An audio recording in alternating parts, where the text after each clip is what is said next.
Welcome to today's webinar, brought to you by the Current Consulting Group and sponsored by SureHire. I'm Greta Walsh of the Current Consulting Group, and I will be facilitating today's presentation titled Marijuana, Oral Fluid, and the Future of Drug Testing. With that, we're excited to hear from today's webinar sponsor, SureHire. So let's go ahead and turn it over to Erin Baird, Director of Client Relations. Good afternoon. I'm Erin Baird, Director of Client Relations at SureHire. We're excited to be sponsoring this presentation focused on marijuana, oral fluid, and the future of drug testing. Having a compliant drug testing program that addresses changing trends in marijuana laws, as well as using legally defensible drug testing methodologies, are critically important to ensure workplace safety and productivity. SureHire began its journey in 2005 as a small physiotherapy team assessing and treating clients who had been injured on the job site. Working with injured employees and their respective employers really galvanized our passion for workplace injury prevention, health promotion, and rehabilitation. Today, we have grown to become a full-spectrum occupational testing and pre-employment screening company servicing clients in the United States and Canada. Our services include drug and alcohol, fit for duty, mask fit, and audiometric testing, as well as background screening, online safety training, and more. We'd like to show you a little more about our company with this brief video. SureHire has been a leading provider of occupational testing since 2005. SureHire started because there was a clear demand for a provider that could offer industry-specific testing. It's been incredible to see how much we've been able to support safe and productive workforces and to see our people and technologies grow. From the moment a participant arrives for their appointment, they're met by knowledgeable, dedicated staff that guide them through the testing process. Our paperless intake systems make the check-in process simple, and our technology ensures data is protected and secure every step of the way. What makes us different than other providers is we actually work with our clients to ensure they get the services they need when and where they need them. From drug and alcohol testing to audiometric and fitness to work testing to online education and training and even on-site mobile testing. The work we do doesn't just give people a job. It helps hard-working individuals arrive home safe and sound every day. It helps build stronger, healthier, and more productive workforces and communities. From construction to transportation, manufacturing to mining, forestry and agriculture to security and even corporate business. When you work with SureHire, you're connected. You work with individuals driven by excellence who work hard to help your business grow. When you work with SureHire, you work with us. I was just saying, as the video stated, at SureHire, our core purpose is to provide the foundations for safe, healthy, and productive workforces and communities. That's why today's webinar topic is so important to us at SureHire. Now it's time to turn it over to Bill Current on marijuana, oral fluid, and the future of drug testing. Thank you, Erin, and welcome everybody to today's presentation. I just want to, as I launch into my presentation today, I wanted to say a word about SureHire. The Current Consulting Group this year, we're celebrating our 25th anniversary of being in business. And we discovered SureHire a few years ago. They're sort of a household name in Canada, but a few years ago, and probably longer than that, but we discovered them here in the US. And they have operations here all over the country with physical facilities in Texas. And just very impressed with their professionalism and the diversity of the services that they offer. And I want to just make one point real quick, and I'll talk about this later in today's presentation. With the legalization of marijuana, the whole marijuana issue in the US is much different than in Canada. So here we're dealing with marijuana on a state-by-state basis. Some states very conservative, like Texas, others very liberal, like California, when it comes to how they treat cannabis, and in particular, how they treat it for the workplace. And so I think going forward in the future, we're going to see a lot more oral fluid testing because of the tighter window of detection, the ability to detect recent drug use within about 15 minutes after somebody's used drug. But in addition to that, especially in states where employers are required to show some evidence of impairment to go along with a positive drug test result for marijuana, think we're going to see a lot more fitness for duty type of testing. And I've been very impressed with what SureHire offers in that regard in terms of screening employees, as well as being able to offer sort of a very wide variety of screening services to ensure that employees are able to produce at the rate that you need them to, but also that they're safe and they're healthy in their workplace environment. So with that, let me launch into today's presentation. And here's the agenda that we're going to follow. I'm going to talk about the current state of marijuana use in the US and in the workplace. And we'll look at some fairly recent reports on that. We'll talk about the SAMHSA oral fluid guidelines that came out last year, or in October 2019, as well as the Department of Transportation's notice of proposed rulemaking, the NPRM, that came out last year. And then we'll get into some specifics about oral fluid testing and what employers can do to set up a program that helps address the whole issue of marijuana.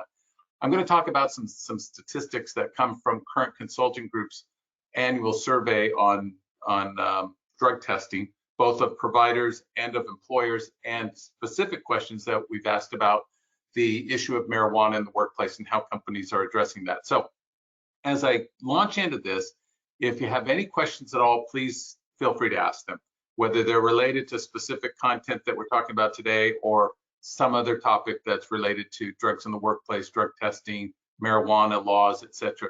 We're happy to address those for you as we talk today. Any questions, I'll leave time at the end for Q&A. So the current state of marijuana use. So this is the map.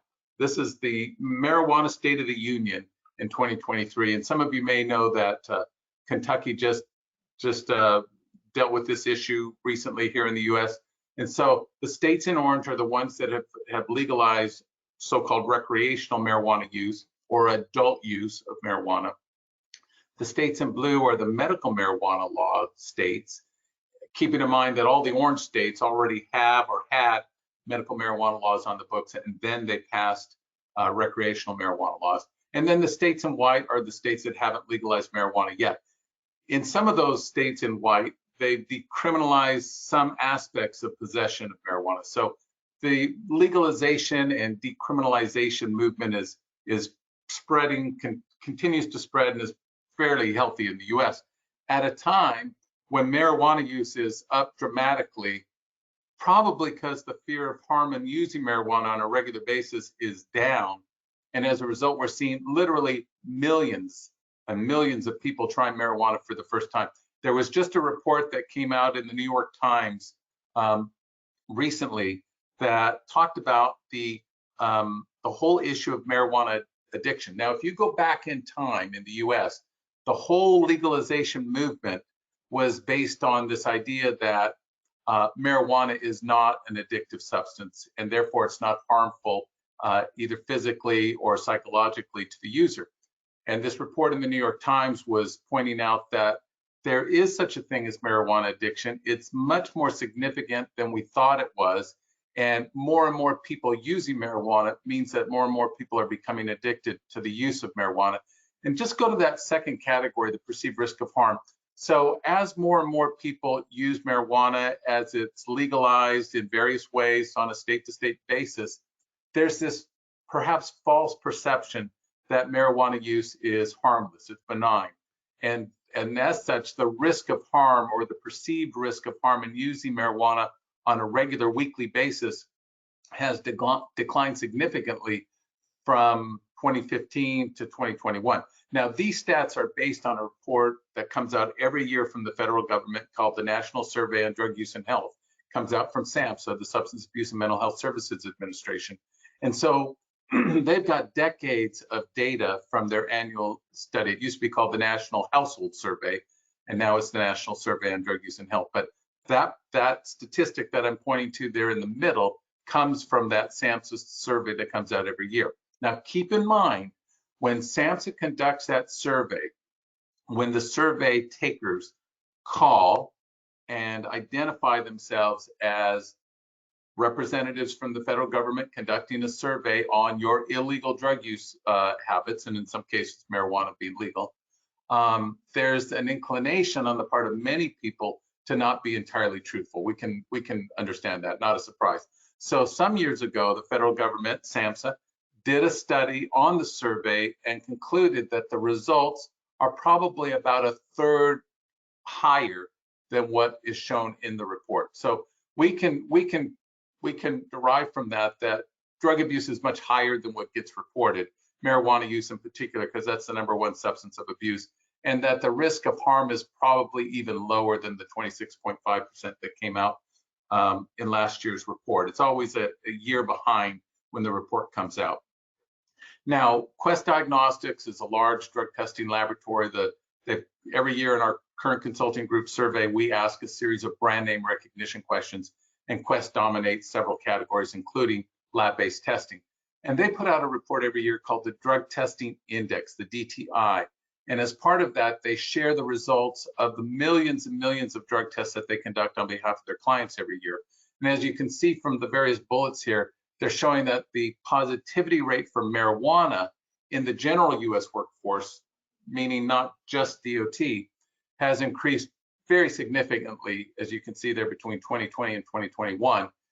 But it's now the highest positivity rate for marijuana ever recorded in the 25, 30 years now that Quest has been putting out the DTI. So over the last 5 years, you can see in that third bullet that the positivity for marijuana in the general US workforce has increased 50%. And the surge in marijuana positives has been more significant and more profound in states that have legalized recreational use of marijuana, up 118% between 2012 and 2020. So from the Quest report, the DTI, we can see that marijuana positives are up significantly. And this is of concern because we're not just talking about more people using marijuana.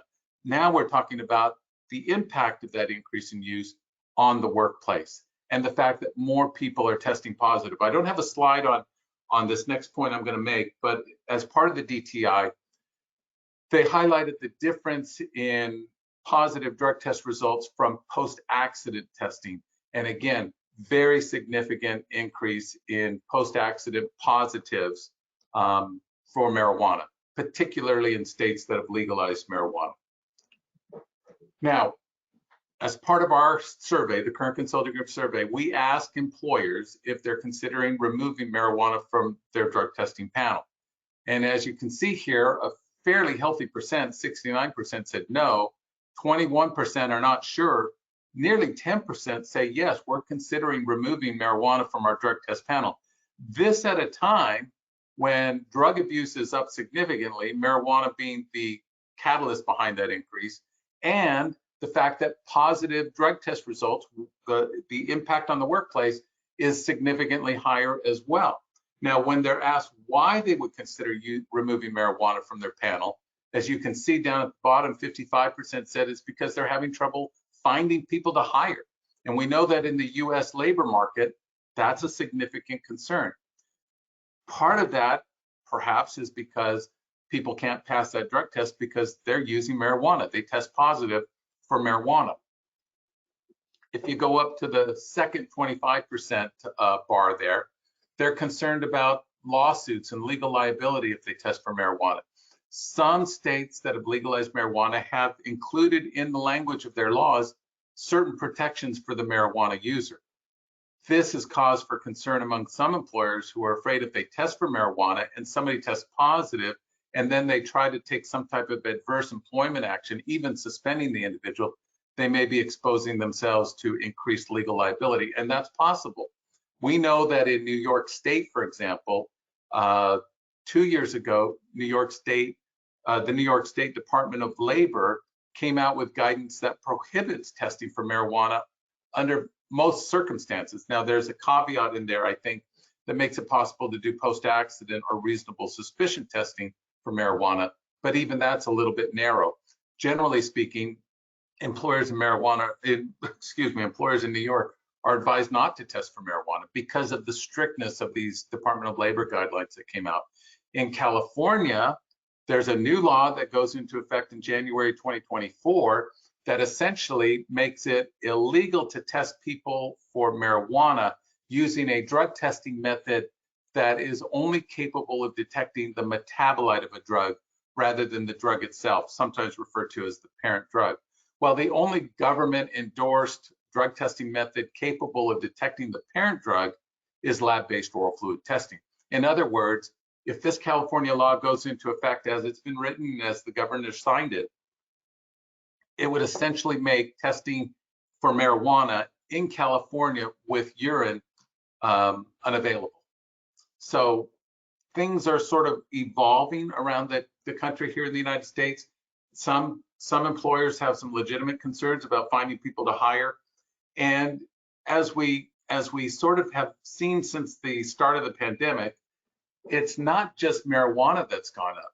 This is one report from a drug testing company that showed that the increase in opioid positives and amphetamine positives just from random testing went up significantly, as you can see there, 273.9% for opioids, 215.7% for amphetamine. So you can't just focus on marijuana. You've got to keep the entire drug test panel in mind because people are using a variety of drugs. When people ask me, which drug should we test for? I always say test for the drugs people are using. They're using marijuana, they're using opioids, they're using amphetamines, cocaine down a little bit, but cocaine use is still an issue. And we know that in the US anyways, fentanyl is a significant problem. We think it's going to be an even bigger problem in the coming years as it relates to the workplace. So let's get into some truth about marijuana impairment, because that is a determining factor when it comes to how you drug test. So first of all, is it still legal to test applicants and employees for marijuana in the United States? And the good news is yes. Yeah, we do have some issues like New York and the restrictions that are going to go into effect in California. There are some states like Illinois, Colorado, Nevada that have placed restrictions on what employers can do with a positive drug test result for marijuana. But yes, you can test for marijuana in the United States, in virtually every state.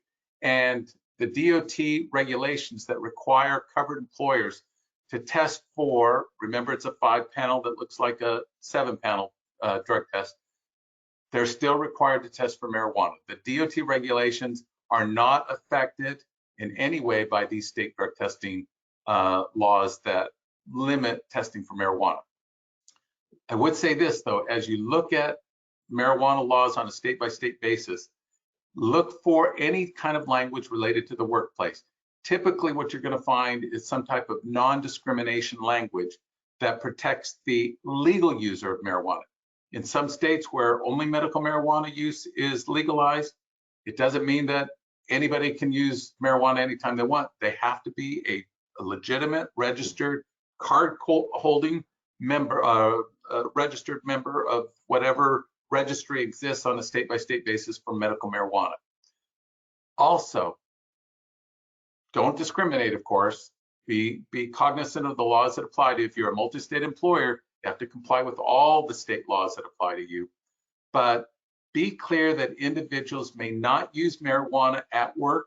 They cannot bring marijuana into the workplace, and they cannot be under its influence. None of the legal marijuana laws allow employees who want to use marijuana to come into the workplace under its influence or impaired by it, to bring marijuana with them, or to use it while they're at work. And that can include breaks, like lunch breaks and afternoon breaks, etc. So make that clear in your drug testing policy. When it comes to the issue of impairment, it's important to understand that we're talking about kind of two categories of impairment. Cognitive impairment, how I think, how I process things in my brain, and psychomotor impairment, which can be the combination of how my brain reacts physically to some stimulus, like having to put the brakes on while I'm driving a delivery van, or some other psychomotor skills that combine both cognitive and motor skills to determine somebody's ability to do their job safely. And there are a lot of things that can affect those two areas of ability. The drug use history of the individual can have a significant impact on how impaired they become from using marijuana and for how long they remain impaired. How often they use the drug is another determining factor. A very big issue these days is the level of THC, tetrahydrocannabinol, in the marijuana that's being used. back in the 1970s when I grew up in high school, the THC level in marijuana was fairly low by comparison today. In places like Colorado and Denver, you supposedly, I've seen reports of this, that you can buy marijuana with THC levels in the 70% or higher. That's unheard of. That means that it's an extremely potent brand of marijuana, and that's going to have an effect on the user as well. And how they use the drug. Are they smoking it or vaping it? Are they eating THC-laced brownies, etc.? That will affect the impairment level and the duration of impairment. And then a big issue is, what are you asking the individual to do? Just to remember instructions, or to operate a forklift, or to drive a delivery van, or some other heavy machinery, operate some other heavy machinery. Those all come into consideration when you think about the issue of impairment. Now, we won't spend time on this slide, but this is a sort of a duration of impairment chart that we built for all the major drugs of abuse that are typically included in a drug test panel. But you can see up there for cannabis, for THC, we're talking from 10 minutes to 10 hours or maybe longer, depending on all of those factors that I just went through with you. So you'll have this when you see the recording. You can go through this in more detail if you'd like to. Now, let's look at the most common drug testing methods and their window of detection, how long drugs are detectable in that sample. So you can see all the way on the far left, breath, blood, oral fluid, drugs become detectable in those samples almost immediately after use, let's say within about 15 minutes. But the duration of the window of detection is significantly different in every drug testing method. Breath, only a couple of hours, 2 to 3 hours maybe. And really, there are no THC breathalyzers on the market right now, but the concept is there. With blood, which is not legal to use for most workplace drug testing programs, but the duration is going to go out a few days. With oral fluid, a few days as well. I get asked this question all the time, if we do testing with urine or oral fluid, we're going to potentially identify marijuana that's been in somebody's system for weeks.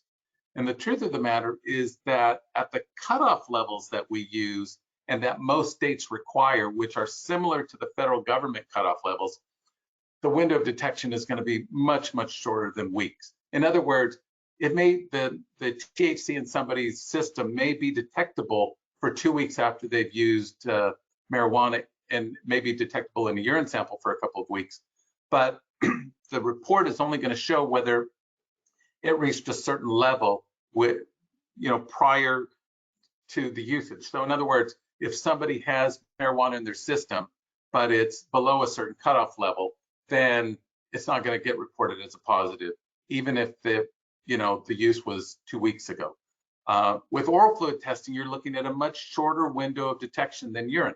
With urine, it takes about 6 to 7 hours before the metabolite becomes detectable in a urine sample, but it's going to remain detectable at the cutoff levels that we're talking about in the US for about 3 to 4 days. With oral fluid, we're really talking about from 15 minutes after usage in the case of THC, probably about 24 hours. With other drugs, maybe between 24 or less, up to about a day or two. 24 hours thereabouts is a good rule of thumb. The point being that the window of detection is much shorter with oral fluid than it is with urine. And as you can see with hair over onto the right, the window of detection doesn't open up for days after somebody's used the drug. In other words, it takes several days before the drug becomes detectable in a hair sample. But if you're looking for a drug testing method that shows lifestyle, well, the hair test is going to have a window of detection of about 90 days. So that's a consideration that's very popular in the trucking industry. Now let's look at the window of impairment for cannabis. So there was a study that came out from the University of Sydney that analyzed 80 different reports on marijuana impairment. And they came to the conclusion that marijuana impairment lasts for about 3 to 10 hours, depending on all those factors I mentioned several slides back. That means with breath, THC is going to be detectable for, say, 2 to 3 hours. With urine, you're going to have that lag time of 6 to 7 hours, but then, it's going to go beyond that 10-hour window of impairment. But oral fluid is going to cover the entire window of impairment. So it's not to say one testing method is better than another. It just depends on what your objectives are and how you want to do the test. But if marijuana is a concern, if as an employer you don't want to probe too deeply back into somebody's lifestyle, or you don't want to necessarily know whether they use marijuana over the weekend and now it's Wednesday, but they've come back from a lunch break smelling of marijuana, they're showing the outward signs of impairment, maybe they've caused an accident, there's some suspicion of drug use, then oral fluid testing is probably a good match for that. The window of impairment is important because that's going to tell you which drug testing method is best for you. Again, doesn't mean that urine testing is better than oral fluid or oral fluid over urine. Those are the two main drug testing methods. But depending on what your objectives are, one may be a better fit for your company than another one. So as far as how to address marijuana in the workplace, I would say first and foremost, have a policy. Be clear that marijuana use in the workplace while on the job will not be tolerated. And be clear that employees may not be impaired by marijuana while on the job or under the influence. And you can define what the term under the influence means in your policy for your company. It may be different than sort of the legal definition of impairment, and we don't have one of those in the US yet, but we may someday, just like we do for alcohol at 0.08. But you can define what under the influence means. That can be a policy definition. So it could be a positive drug test result in combination with other factors, like a violent outbreak in, outbreak in the workplace, a drop off in performance and productivity, an accident, suspicion of drug use, etc., from all kinds of other outward examples. And so that can all be built into your policy. But first and foremost, I would say don't let the law, the map that I showed you that showed the state-by-state status of legal marijuana, don't let that scare you. Don't let it intimidate you. In every state, you still have the right to prohibit employees from using marijuana on the job, from bringing marijuana into the workplace, and from being impaired or under the influence of marijuana while at work. We've talked a lot about oral fluid testing already. Let me make just a few comparisons because I've been in the drug testing business for 34 years now. Current Consulting Group has been in existence for 25 years, and I've dealt with companies that provide all of these services. And for specific explanations, I would contact your rep at SureHire. They can help walk you through the specific differences between a urine test, a hair test, a oral fluid test, and lab-based testing versus point of collection testing. They've got experts on staff who can answer your questions. The main points are that lab-based urine testing is legal in every state, and right now, until those DOT regulations are finalized, which we think will happen soon, it's the only drug testing method allowed by the US Department of Transportation. Lab-based oral fluid testing, also endorsed by SAMHSA in 2019 with that notice of proposed rulemaking for DOT last year, and it's the only government endorsed recent use detection method. And it's already legal in 47 states. You could make an argument in Maine, Vermont, and Hawaii that it's legal in those states as well. Although when those states wrote their laws many years ago, decades ago, it was very specific about urine testing. Hair testing, I think, will also get endorsed by the federal government. It's legal in most states. SAMHSA did put out a notice of proposed rulemaking in 2020. We haven't seen a lot of action with that since then, but I think that's coming. Here's another chart we won't spend a lot of time on, but when you get the recording of this webinar today, you'll be able to pause on this slide if you would like to, and just compare urine, oral fluid, hair, and blood, and look at the main issues that you see along the left there. There are significant differences. Urine and oral fluid are the only two that are available both as a lab-based test and as a point of collection test. The windows of detection are different. The ability to detect recent use, very different from one method to the next. So spend some time on this slide when you have an opportunity, and I think you'll find the information very interesting. When it comes to oral fluid testing, there are a lot of advantages to it. I will tell you that I'm a fan of both oral fluid and urine testing. I think any drug testing method that's done right, especially where you're following regulations that come out from the federal government, puts you on very safe ground when it comes to legal defensibility. but there are certain factors or advantages to oral fluid testing that are unique to oral fluid testing. It's less invasive, the collection process. It's easy to collect. The entire collection process is fully observable without having to secure the restroom. And it's very, very difficult, if not impossible, to cheat on an oral fluid test. And that's one of the factors DOT mentioned. I'll share that slide with you here in a second, as to why they decided to go ahead and develop regulations for lab-based oral fluid testing. And then that ability to detect recent use. Usually unions like oral fluid testing because of the shorter window of detection. So depending on how you do it, it could be a money saver for you. But again, it depends on who does the collection. Not all states allow employers to do their own collections. We'll get into that in a second. So as it relates to recent trends, it's a good match with the whole marijuana legalization movement and the ability to have that window of detection that overlaps with the entire window of impairment, easy to administer and eliminates drug test cheating. We asked that question last year in our industry survey, what percentage of all drug tests have been adulterated or subverted in some way.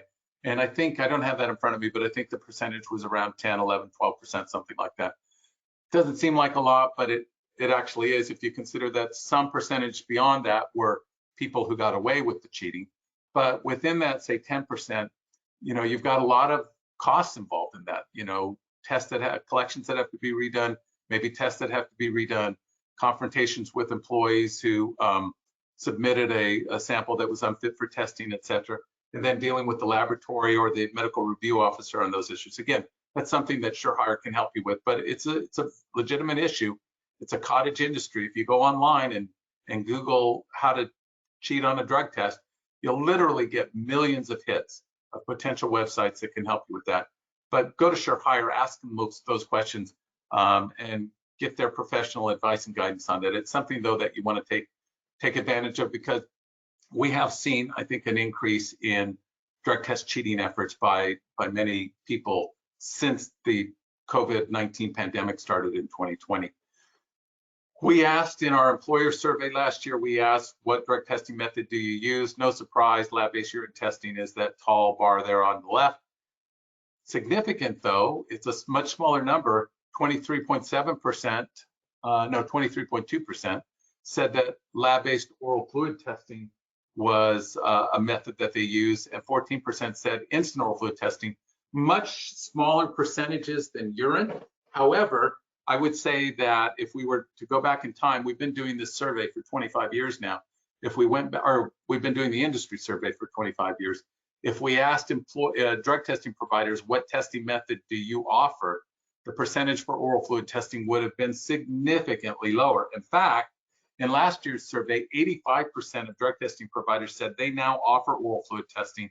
That's up from 73% in 2021, 63% in 2020, and only 36% in 2019. So you can see that it's more than doubled. The percentage that offer oral fluid testing is more than doubled since 2019. So the DOT notice of proposed rulemaking is only going to make that increase more. I think we'll see more interest in that.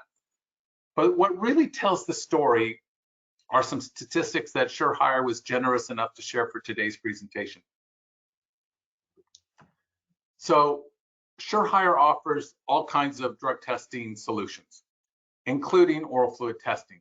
So the total oral fluid drug tests were about 12.5% of all the drug tests that were completed in 2022.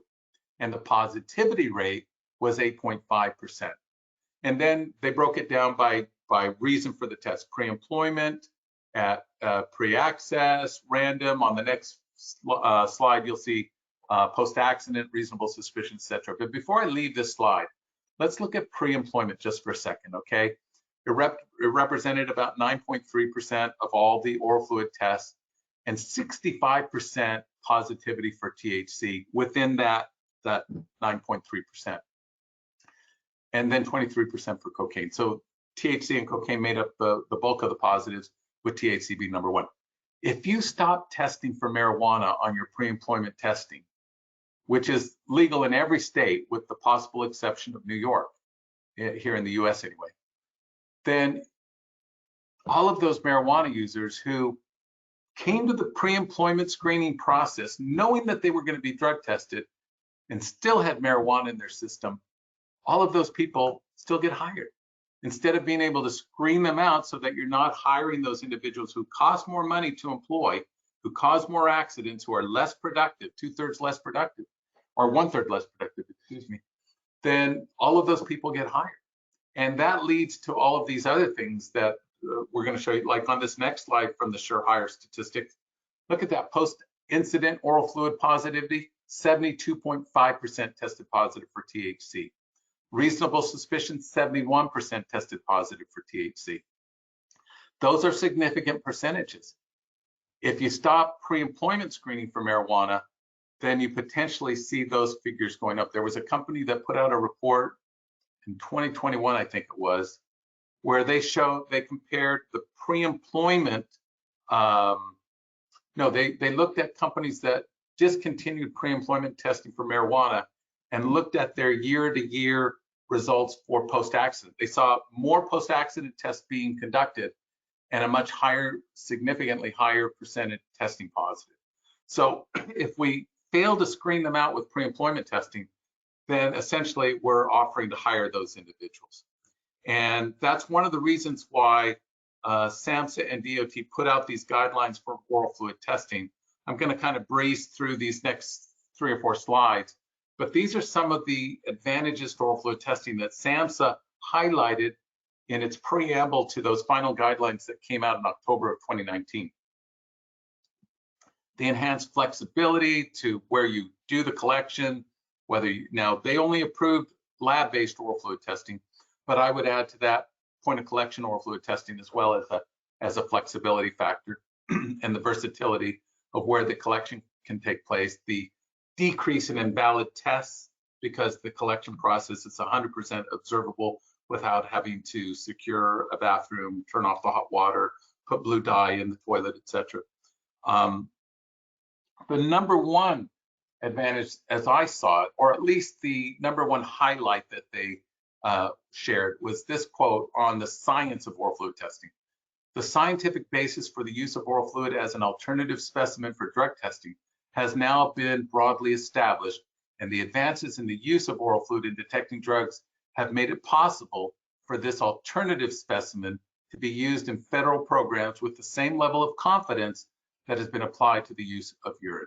Now, when SAMHSA came out with those guidelines, it only applied to lab-based oral fluid testing, and it only applied to federal government agencies testing their own employees, not to federally mandated drug testing programs like DOT that apply to the private sector. That's why the DOT regulations came out last year, the Notice of Proposed Rulemaking. Now, DOT really sort of mirrored those same points in their preamble to the Notice of Proposed Rulemaking, but a lot of it had to do with the time it takes to do a test, the time the adulteration, substitution factors, etc. And just they also pointed to the tighter window of detection and the ability to detect recent use, highlighted more in the DOT regulations, or it was in the DOT Notice of Proposed Rulemaking. Now, in conclusion to the DOT section, and then I've just got a few more minutes to go, SAMHSA estimated the transition rate within the federal government, okay, just to federal agencies, transitioning from lab-based urine testing to lab-based oral fluid testing, or combining them into a single program. They estimated that in the first year, about 7% of the 150,000 annual federal drug tests would transition to oral fluid testing, and that in about 4 years, the transition rate would be about 25 to 30%. SAMHSA took it upon themselves at that time to also estimate what the transition rate might be if DOT approved oral fluid testing. DOT tests account for about 6 million out of the 40 million annual workplace drug tests that are conducted in the US. And that'd be about 1.5 million thereabouts. If 25 to 30% of that nearly 40 million annual non-mandated workplace drug tests transition to oral fluid testing, that would be another 10 to 16 million. So you can see where the oral fluid drug testing market is probably on the verge of expanding significantly, including under DOT mandated testing. So We'll just spend a real quick minute on this. This is just one way of looking at your return on investment when it comes to oral fluid testing. Remember, we're talking about marijuana and the future of drug testing. And I think the legalization of marijuana is driving the whole issue and discussion about the future of drug testing here in the United States. As I often say to my friends at SureHire, here in the US, we're at least 10 years behind Canada when it comes to the marijuana issue, probably more than that. And I'm speaking as somebody who used to live in Canada at one time. We're way behind the sort of the cultural development of the issue in Canada.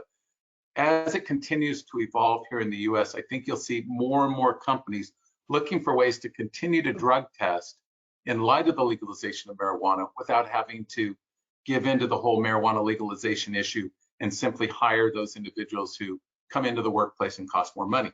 So how you test may be, an issue that's of concern to you when it comes to the cost of drug testing. So this is just one way of looking at it. If you pay more, if you pay less, good for you. Insert your own numbers and come up with your own ROI at the end. In some states in the US, employers can administer the collection of an oral fluid sample or a urine sample themselves. Urine's very problematic, a little cumbersome. Most employers prefer not to do that. But oral fluid, because it's so much easier to collect, may be an option that some employers want to consider going forward. If so, you see at that top line there, the cost of a urine collection, on average about $15. The cost of an oral fluid collection could be $0 if you have somebody on your staff do it. And then the lab-based price to the end user of about $18 for a urine, $25 for an oral fluid, which would include the collection device if you're using a specific type of oral fluid drug test method.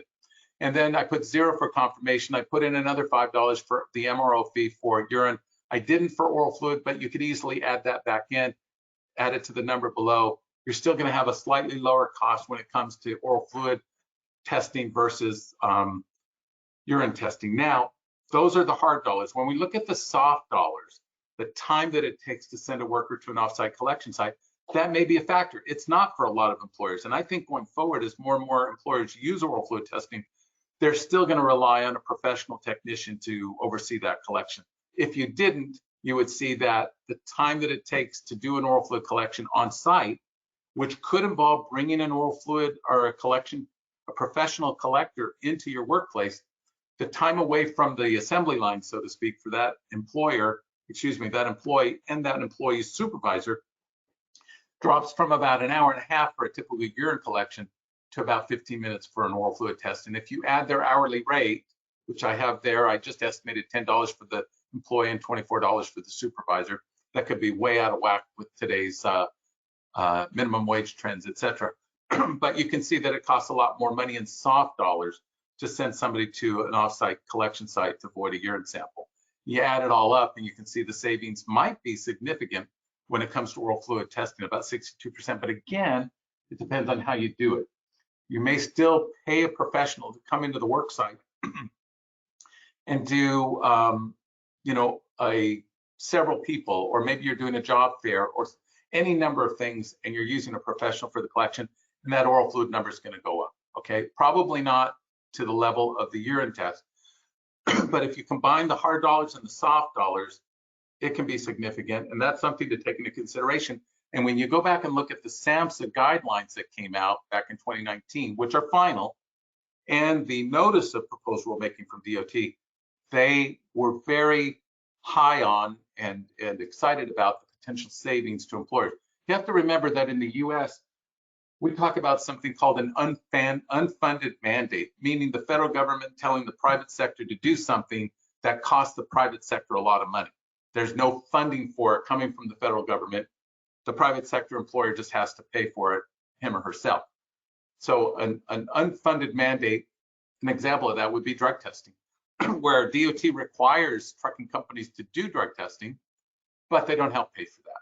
They don't offset the cost. It's an unfunded mandate. And so the government's always looking for some way to sort of reduce that burden and achieve the overall objective, which in the case of DOT is to maintain safe working condition or safe driving conditions for people in the United States. So in conclusion, Again, we won't go through all of these, but I do believe that drug testing is here to stay.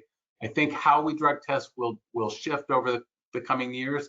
I think we'll see a lot more fitness for duty type of testing as SureHire about their program.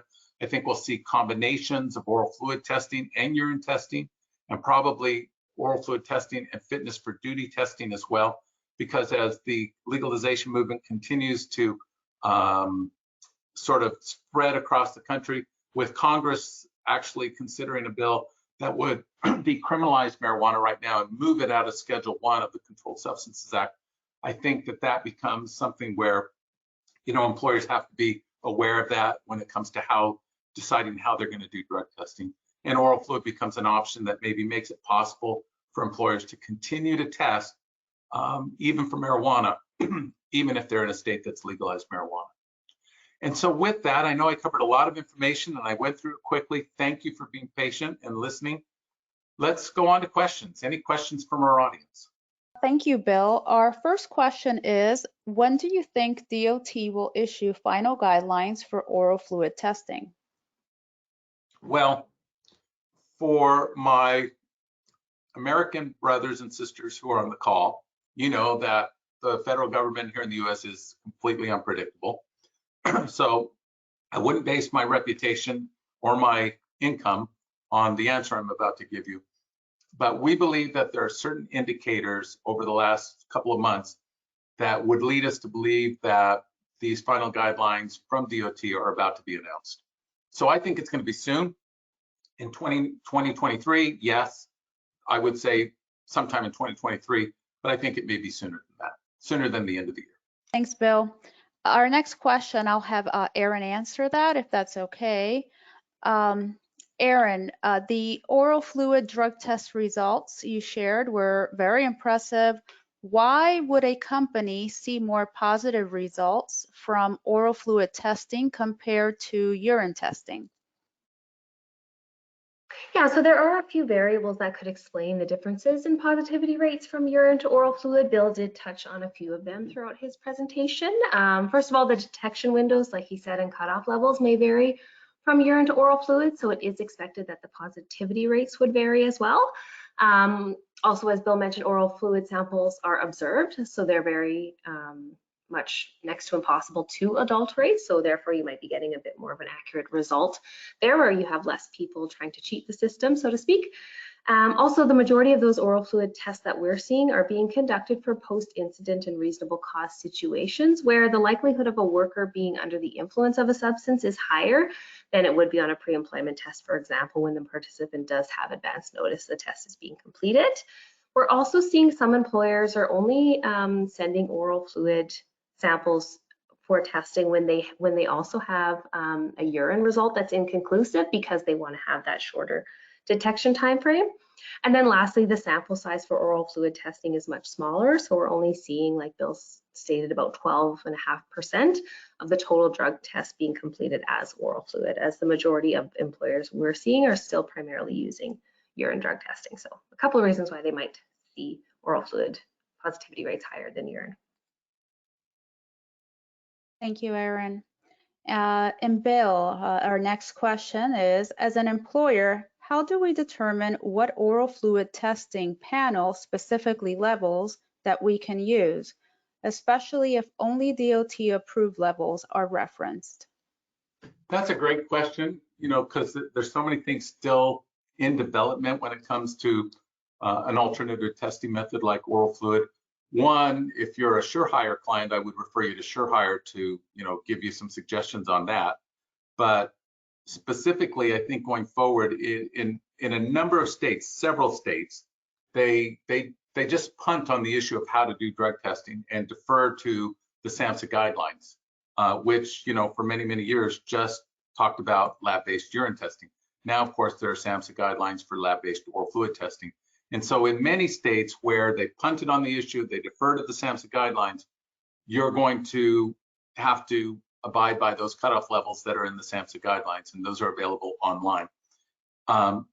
Generally speaking, most employers, when they do urine testing, lab-based urine testing, they're just going by those SAMHSA guidelines. It's sort of become the gold standard. It's legally defensible. It's endorsed by the federal government, and employers don't typically ask that question, you know, what cutoff level should we use? They just typically go by what the provider or the laboratory recommends, which are almost always based on those federal guidelines from SAMHSA.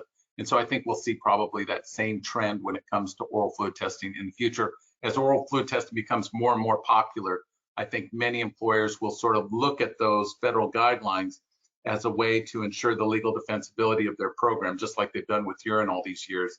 And they'll probably just go by that drug test panel, and they'll probably go by the cutoff levels as well. Let me just go back and slightly retract what I said about the drug test panel. The DOT regulations, for example, are only going to cover, you know, the same drugs that are included in the urine testing panel. Some employers prefer to go with an expanded panel that includes, instead of 5 drug categories, maybe 9 or 11 or 12. That's still going to be an option, and in most states that's legally permitted. So many employers may choose to follow the SAMHSA guidelines when it comes to the panel, but certainly will follow the advice of their providers like SureHire and use those established cutoff levels as well. Thank you. And this question, I'm going to shoot over to Aaron. Aaron, can you talk a little bit about fitness for duty testing and how could that be used in conjunction with drug testing, especially in states that have legalized marijuana? Yeah, absolutely. So fitness for duty or fitness to work testing essentially helps to match the participant's abilities to the physical demands of the job. So fitness for duty testing assesses the participant's medical, musculoskeletal, and critical strength and mobility status to determine if they can work in that job position safely. So it is best to use this in conjunction with pre-employment drug and alcohol testing, just so you can get the full picture of the worker's fit for duty status overall to help mitigate the risks that could lead to those incidents and accidents occurring on the job site. So in those cases where the states are legalizing marijuana, or it may be companies are hesitant to test for marijuana, it might be a good alternative to use fitness for duty testing, again, just as that risk mitigation tool, so you can get more information in terms of that person's fit for duty status in the event that you don't have a drug test to necessarily point out some of those risks associated with marijuana use. Thank you, Aaron. And one of our attendees is asking, do you have more information for oral fluid testing in Canada? Yeah, absolutely. So a lot of the stats that we did provide were some of our Canadian statistics. So we have seen a trend for some of our Canadian employers starting to use oral fluid lab-based testing as an alternative to urine testing for all of the reasons that we kind of stated: the shorter detection time frame, it's less invasive, it's easier to use. So if the individual wants a bit more information on those stats, we can provide them afterwards as well in more detail. Great, thank you. Another question asked is, do the data on instant urine and oral fluid testing versus lab-based include lab-based confirmation testing? Well, so if I'm understanding the answer correctly, do the statistics that we're including include both, that we're sharing, include both lab-based and instant testing? If that's the question, then perhaps that's true. I'd defer to Aaron for their stats. But generally speaking, like if I'm sharing stats from a laboratory like Quest, it's usually just lab-based testing, even though Quest offers POCT oral fluid testing. The results in the DTI are generally just for their lab-based testing results, and they will distinguish between urine and oral fluid, but it's typically just on the lab-based. But that does bring up a good question, and Aaron, I'll let you chime in here as well. But if you're going to do point of collection testing, whether with urine or oral fluid, you don't want to make an employment decision for an individual based on a positive point of collection test without confirming it. Just as a lab would confirm a lab-based screen, you would want to confirm a point of collection screen. Aaron, I'm assuming though that's exactly what you would tell your SureHire clients as well in most cases. Yes, exactly. So for any type of testing, if it's an urine express or point of collection test, we would want to follow it up with a lab-based test. That's a standard practice across the board for all of our clients. And then we don't actually offer the oral point of collection on its own. It would have to be followed up by a lab-based test because we know that there are some limitations with the point of collection oral fluid devices. So to get that 100% accurate result, legally defensible result, we would send it to the lab. So the stats that we did provide included the lab confirmation testing. Wonderful, thank you. Thank you both. The next question is oral only marijuana, or does it detect the same drugs as urine? Yeah, you can detect a long list of drugs with oral fluid as you can with hair and urine, etc. So it depends. I mean, that's why during the presentation, I sort of deferred to your SureHire rep to answer those questions for you, because you can sort of customize your drug test panel in most cases.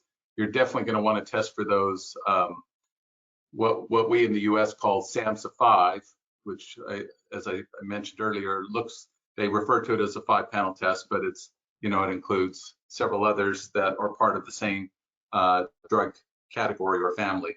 But it's not uncommon for employers to use a 9-panel test or maybe even more than that. 7-panel, 9-panel tests are not uncommon in the US, and also to be able to do that either with urine, hair, or oral fluid testing. Thank you, Bill.